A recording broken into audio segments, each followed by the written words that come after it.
So this is part 4 on the power and the people topic, and as we finished with the medieval period, we're now going to be looking at the early modern period, with the Pilgrimage of Grace, the most serious rebellion in Tudor England. So we're going to jump forward to the 16th century, and going to introduce you to a familiar face, probably the most famous king of England, Henry VIII. Now you may know him as the man who had 6 wives, but his importance goes much deeper than this, as he was the monarch who began the English Reformation. The story of the Reformation starts with events outside of England. In 1517, a German priest named Martin Luther publicly criticised the Catholic Church, particularly its corruption and how it strayed from the true message of the Bible. This marked the beginning of the Protestant movement and the European Reformation. There are quite a few differences between Protestant and Catholic branches of Christianity, but here are some main ones. The King of England was a young and quite popular Henry VIII, and he originally defended the Pope against the radical ideas of Martin Luther. But later down the line, he started to have some issues with the Catholic Church. Henry's main problem was his marriage to Catherine of Aragon, a devout Catholic and daughter of the Spanish royal family. Henry desperately wanted to have a male heir to carry on the Tudor dynasty, but Catherine was never able to give Henry a son. So Henry appealed to the Pope to divorce Catherine in order to marry Anne Boleyn, who was a Protestant. After a very long trial to figure out whether this divorce should be allowed, the Catholic Church said no.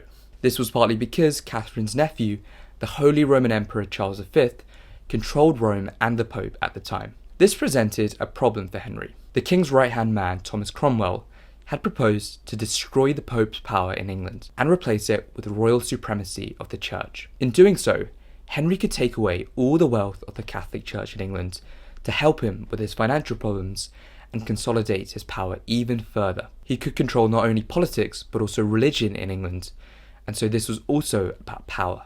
So in 1534, Henry passed the Act of Supremacy, declaring that he, not the Pope, was the head of the Church of England, and this sparked England's transition into a Protestant country.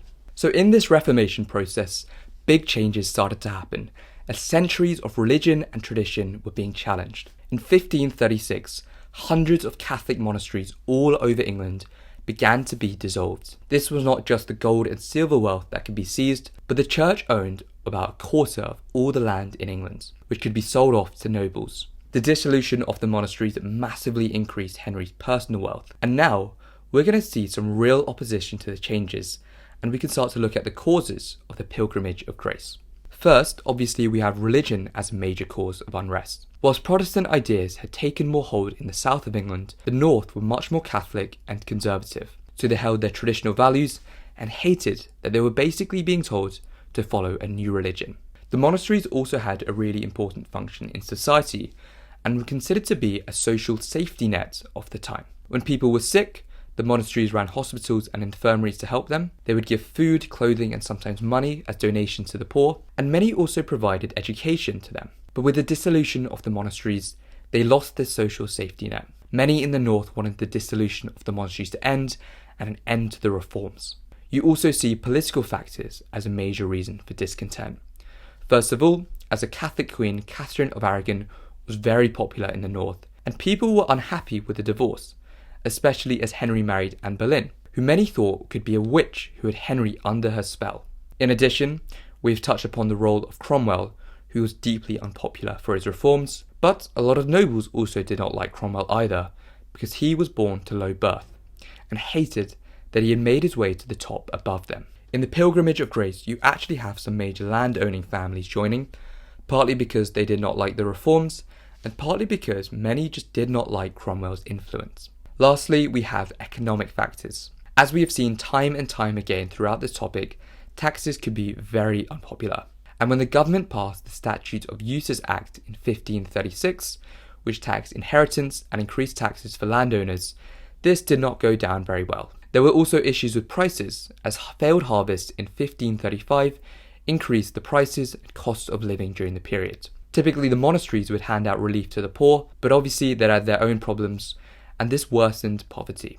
So we have religious, political, and economic reasons for why people are unhappy in England. Before the main rebellion, a smaller uprising broke out in Lincolnshire, which set the scene. So in October 1536, remember this is right in the thick of the dissolution of the monasteries, there was a rumour going round that one of the king's commissioners was on their way to Lincolnshire to destroy churches and seize their silver. This caused a major outrage, and a revolt broke out in Lincoln with over 10,000 men making demands of the king to restore the old ways of religion, remove the advisors to the king, deal with rising food prices, and put Anne Boleyn on trial for being a witch. Well, the rebels got cold feet, and as royal soldiers marched to Lincoln, they dispersed, their ringleaders were executed, and the Lincolnshire uprising was over. But a key figure enters the scene. A young lawyer from York named Robert Aske happened to be travelling through Lincoln on his way to London to do business, and became caught up with the uprising. He agreed with their demands and swore an oath to support the rebels. When he went back home to Yorkshire, in his view,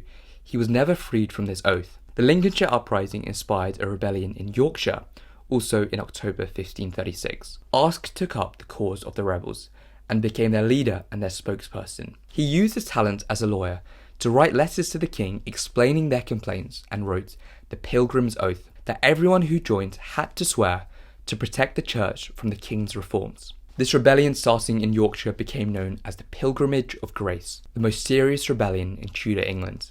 You can probably tell that just from the name pilgrimage, which is a religious journey, that the rebels wanted to emphasise the religious and peaceful nature of the movement.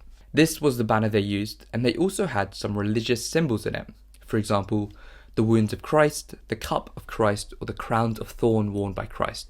The rebels managed to take the city of York, the key to the north, and over 30,000 armed men had joined. Most of the men were common people, but some members of the landed gentry and many of the powerful nobles in the north supported them. This was the most serious threat that Henry VIII had ever faced. So Henry decided to send the Duke of Norfolk on his behalf to negotiate with the rebels at Doncaster. Norfolk told Aske that he would present the demands to the king. Well, they had very similar demands to the Lincolnshire rebels, such as the restoration of the old ways of religion, the removal of advisors, putting Anne Boleyn on trial, but also added the demand of creating a parliament of the north, free from royal influence. Norfolk offered a general pardon and promised to present the demand to the king. But as we've seen quite a few times in this topic, when the rebels force the king to make promises, they tend to not work out very well. Henry invited Aske over for Christmas with the king and promised to pardon the rebels and hold a parliament in the north. Naively, Aske believed that he had achieved all his aims and told the rebels to stand down and go home. But within a month, in January 1537, rebellion started breaking out in Yorkshire, as they did not believe that these promises would be kept. This actually played right into Henry's hands, and he had the excuse to cancel the pardons and send Norfolk to crush the rebels. Death sentences to around 216 rebels were handed out. Aske was executed in York, and all the local landowners were forced to watch. In the end, the rebellion was a total failure. Henry emerged stronger and more firmly in control than before the revolt even took place. So what then was the significance of the Pilgrimage of Grace? Well, in the short term, although the revolt was ultimately a failure and strengthened the power of the king, it was a massive revolt, amassing over 30,000 people and made up from all parts of society: commoners, churchmen, gentry, lords. And there are quite a few what-ifs with the revolt. For example, what would have happened if the rebels had marched south and gained more support? What if the Pope had instructed all Catholics to support the rebellion against Henry? What if another country, like France or Spain, attacked England whilst Henry's army dealt with the north? To quote a controversial figure in Kanye West, I guess we'll never know. But in the long term, the failure of the rebellion had managed to increase the king's finances massively. After the north was crushed, Henry ramped up his dissolution of the monasteries, and in 1539 larger monasteries would also be dissolved. With the money Henry received from the dissolution, this would later be invested into building an army and navy which would be used to invade the French. But also from the rebellion, Henry had managed to consolidate his hold on the north and the whole country. He did create a council in the north, but he filled it with his own loyal Protestant men and used it to control the north. There would be no more rebellions during Henry's reign, and this would be the most powerful monarch England had ever seen since the days of King John. If you think the power went to his head, well, then you'd be absolutely right. For the rest of Henry's reign, he was ruthless against his subjects, estimated to have executed over 57,000 people during his reign. Next video, we'll be looking at another king who also let the power get to his head, and that is Charles II, and explore the events of the English Civil War. See you then.